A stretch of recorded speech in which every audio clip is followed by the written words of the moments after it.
For fear of copyright strikes, I can't post this video as initially intended on YouTube, with all the show footage intact to illustrate my points. If you do want to see that full version and support Writing on Games in the process, you can head to patreon.com/writingongames, where you can also get fully produced videos that aren't available here. Thanks so much for your support, and now on with the show.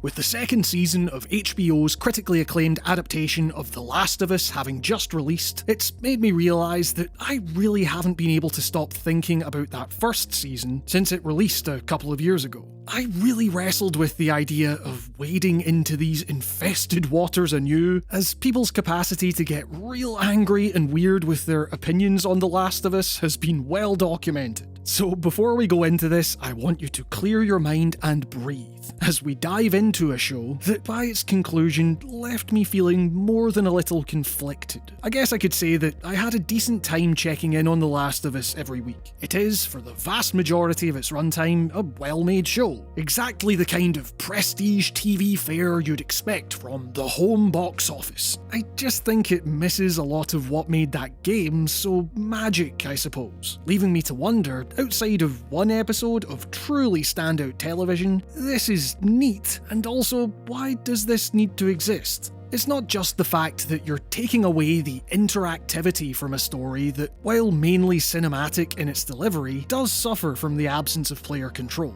No, I'm instead talking about that feeling I had during the very first episode, where we got a lengthy explanation as to the function of cordyceps. We got multiple shots making damn sure we knew that this was 2003 America, supposedly with all the geopolitical baggage accompanying that time period. We saw Sarah go to the shop to get her dad's watch fixed. We witnessed her bake horrible cookies with the neighbours and talk about DVDs and the like. As would come to be my key problem with the show, we spent all this time filling in the blanks of a story that, in my opinion, were absolutely better left blank. See, The Last of Us is a game that comes alive in its pregnant pauses, its quick allusions to events we haven't seen, and the overwhelming sorrow and anger brimming in the resultant wayward glances. It's the absence, the deliberate withholding of detail so that we may interpret things ourselves. It's Sarah going to sleep in one world and waking up in another. Her bleary-eyed wandering contrasting sharply with Joel's straight-ahead, barely contained panic. The important details aren't who was Mrs. Anders, what was her life like, it's the bubble of suburban comfort and perceived safety popping as suddenly as the neighbour bursts through that window. Sarah's day at school, her trip to the watch shop. What does any of it tell us that one smart-mouthed conversation on the couch doesn't? What good is the Anders section when all it results in is Joel unceremoniously slamming an old lady with a crowbar as if it were a slapstick gag? As with so much of the show, it's double the time spent, double the stuff for half the substance. And it all kind of speaks to the question of what the point of an adaptation of anything actually is, what people want from it. Indulge in too many deviations from the source material, and you will not be short of fans berating you for a lack of respect for that original property. Stay too faithful, and I'm willing to bet those same fans would hardly be excited. I mean, this is a series that a couple of years ago received a whole lot of backlash for releasing a full-priced remake of a game that at the time wasn't even 10 years old yet and had already been remastered. Hell, at the time of writing, they just announced another re-release. This is one of the best stories in games in my opinion, and people are not short of ways to experience it.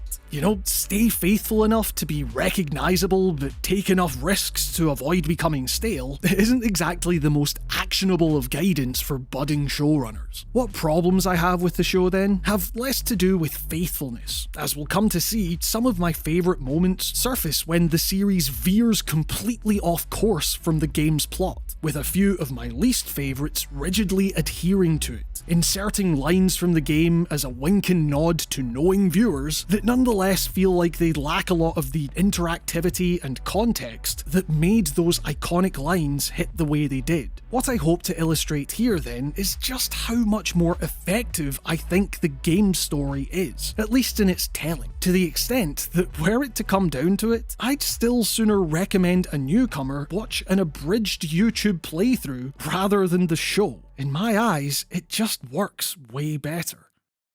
That said, while the best moments of the show don't share the same plot as the game, they do share glimpses of its structure. For example, the first 2 episodes, while certainly enjoyable in their own right, and with flashes that the chain of events is going to be slightly altered this time around, it's episode 3 that the show really hit its high point, unravelling a whole other life for Bill, the curmudgeon whose trap-laden fiefdom you stumble into in the game and find yourself escaping almost as quickly. The setting feels almost completely different in the show, the abandoned urban sprawl substituted for that same suburbia Joel and Sarah were so suddenly forced out of. Bill perhaps fitting into a more insular, curtain-twitching environment like this. Bill himself is notably absent when Joel and Ellie show up this time around, the former pair's interactions limited to flashbacks here. Crucially though, and most obviously, is the episode's framing device, taking what once comprised a crumpled note and an agonised stare and fleshing it out into a full-blown relationship, creating one of the most bittersweet pieces of television I've yet seen in the process. This isn't simply a case of the show filling in needless blanks. It's not merely taking more time, more shots to tell us what we already know. It's creating its own microcosm of the game's larger structure, in which massive periods of time, seasons in the game, and in this episode, years, a whole decade, are presented in scant snapshots, leaving you the tantalizing process of piecing together the in-between. The game's overall bleakness, the way in which you've been trained to expect the absolute worst in any given scenario, your knowledge of this character's temperament and this character's demise, all of it sees a constant stream of utterly intriguing red herrings being thrown your way.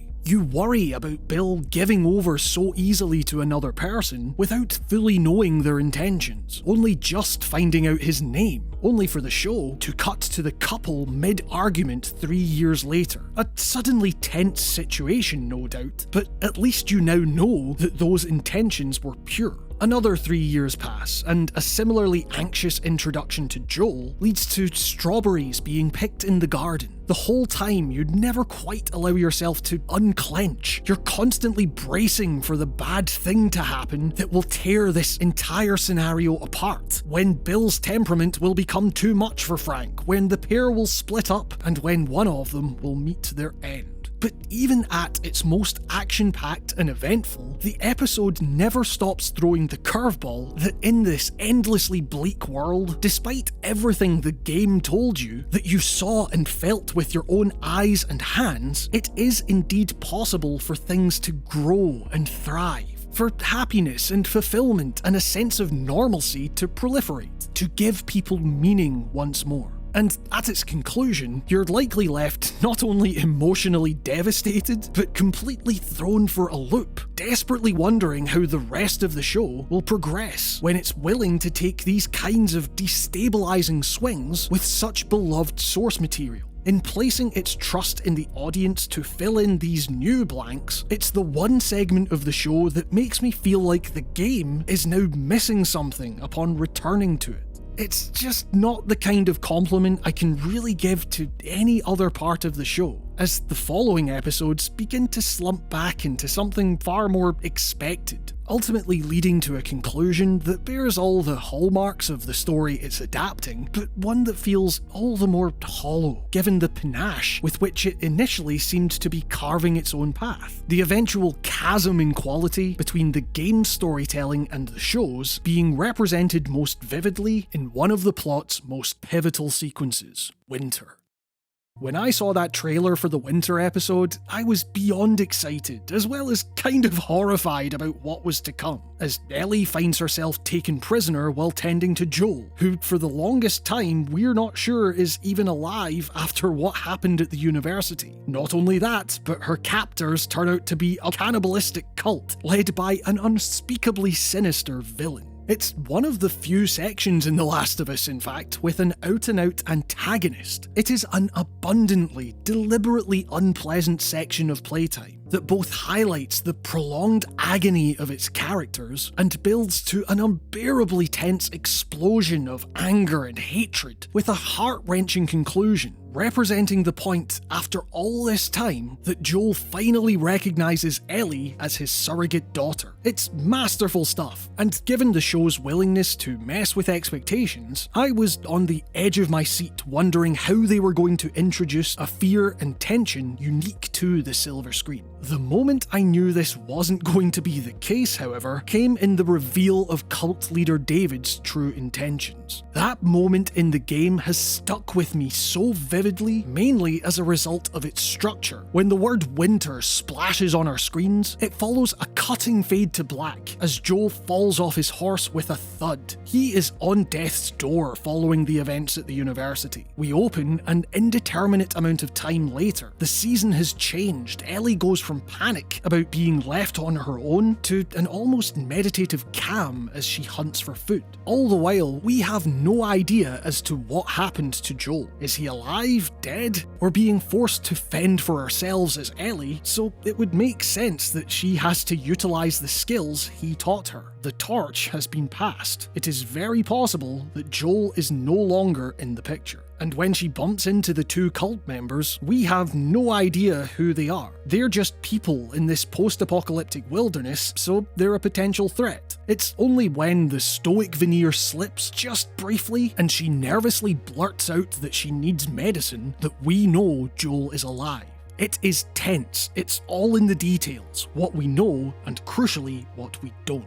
But what really matters here is what follows. A lengthy and surprisingly brutal fight as you and David work together to fend off a truly relentless horde of clickers with extremely limited resources. It is tough, and what's more, when they return to the fire they started and they begin to joke around a bit more, you buy it. Hell, you controlled it. The game used its mechanics to build trust between this unknown guy and yourself, which makes that twist of a crazy man with a little girl so stomach-turning. It's absolutely brilliant stuff. I will never forget that little raise of the stick as the penny slowly drops about just how much trouble Ellie has now gotten herself into. The rush back to see, for the first time in an hour or two, just how badly Joel is hurt and how desperate the situation is. And it's that stick raise, that line read by Nolan North, that signals the start of this most desperate struggle.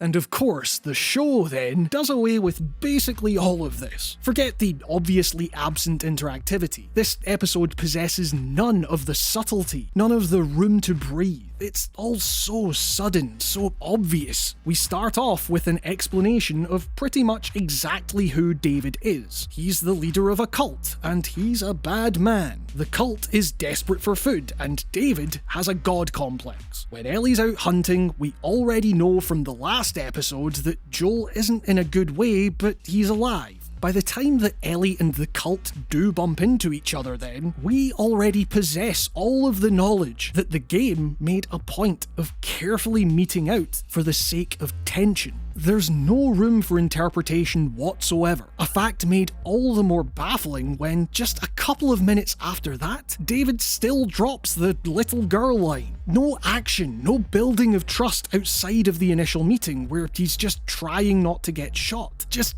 oh, you're that girl who's with that guy and you'd better watch out. All semblance of sinister energy completely sapped away. Further, it's not just the start of the sequence that suffers from the televisual treatment. As Joel wakes up and has to find Ellie, we're meant to be treated to a gruesome sequence in which he rather forcefully attempts to get the information on her whereabouts. In the game, it's uncomfortably intimate, showing you nothing but the pained looks on two characters' faces as they stare angrily into each other's eyes, letting the wailing and cracking bones do the talking. Joel's unblinking death stare, and crucially, the game's refusal to cut away from it, declaring in no uncertain terms just how far he is willing to go if Ellie is in danger. A deliberate stylistic choice that cuts to the heart of the character, that actually tells his story, that again, the show completely throws away in favour of rapidly switching shaky cam perspectives that want to show us every little thing and simultaneously tell us nothing about this man and where his mind is at. Again, double the stuff, but half the information. There was nothing about this episode, this key moment of the game, that I didn't look at and distinctly think that by every conceivable metric, the game did this better. It's not a question of time either. Even if you condense the scenes from the game down to the length of the episode in question, the way the game frames those scenes and characters just leaves so much more to the imagination. It's so much more creative and intimate and uncomfortable. Every move so pivotal in how these characters grow and view each other, how we view them, where the show, by comparison, as exemplified by its rather sudden fade to credits, reads as remarkably inconsequential.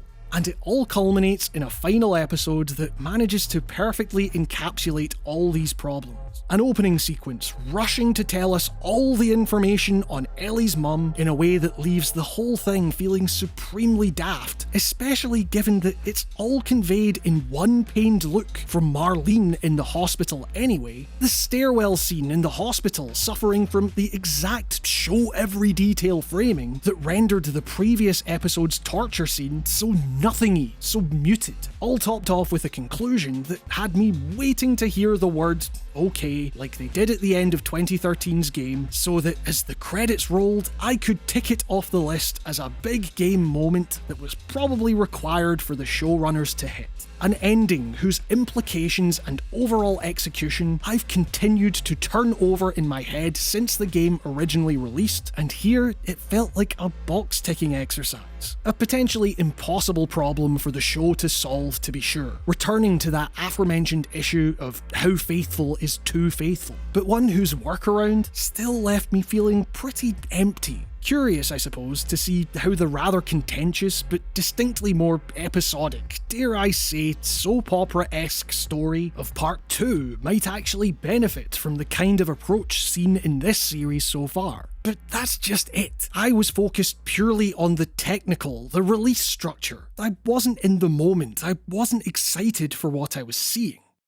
Crucially though, I seem to be in the minority in that view. A lot of people really love this show, and I've heard from many that didn't play the game, that don't play games generally, that this show convinced them that there sure was something to those daft wee electronic toy things after all. I've seen this argued as reason enough for the show to exist, that it gives more people the chance to experience this all-time great version of the man is the monster tale that they'd otherwise miss out on. I understand that train of thought, I do. I just also happen to think that, well, they aren't getting that story. It's not even that so many of the game's strengths, despite its clear cinematic leanings, come down to interactivity and the way you're forced to engage with the visceral brutality of this world. It's that on a fundamental level, this is a different tale being spun. And outside of a couple of key instances, it's a far lesser tale to boot. I'm all for giving more people access to something, but I just can't shake the feeling that when the essence of a story is diluted to this extent, that serving it up to people and saying, here you go, now you can get into this too, as if it's somehow on par, feels a little bit patronising. it's just hard not to be cynical at this point. At the very least, in this realm of everything that can be franchised getting that treatment, every possible ounce of marketable potential wrung out of every single property by Amazon and Netflix and HBO and Paramount and every other company with a completely needless proprietary streaming service, almost in true Last of Us fashion at this point, we see a piece of art that was once so important to me fall further and further into the realm of sellable product, to be consumed and angrily posted about and then disregarded for the next thing. To me, about as far from the point of art as it's possible to get. Thank you all so much for watching. Be sure to like, subscribe, all that daft YouTube stuff. It really helps the channel and it means the world. A massive thanks as well to my patrons, who you can see on screen and are all getting access to exclusive, fully produced videos that aren't available here. Your continued support is what allows me to keep going with the work I do on this channel, and I seriously cannot express how grateful I am for that. You are all the best. Special thanks go to Mark B. Writing, Brendan Hess, Mason Miller, Alex O'Sullivan, Michael Tritt, Rickety Cricket, Cameron Siniceros, Charles J. Liu, Alistair Dunn, Vitautis Catharsis, Dolly Bowman, Young Condor, Danis Sikowskis, Christopher Farity, Nicholas Villeneuve, Yogesh Deshpande, Leah Chinello, Captain Knussbrich, Bryce Snyder, C-Page Melt Limited, David Björk, Timothy Jones, Matthew Grover, Shardfire, Lynn Browning, Dallas Keane, Charlie Kimball, and Charlie Yang. And with that, this has been another episode of Writing on Games. Thank you all so much for watching, stay safe, and I will see you all next time.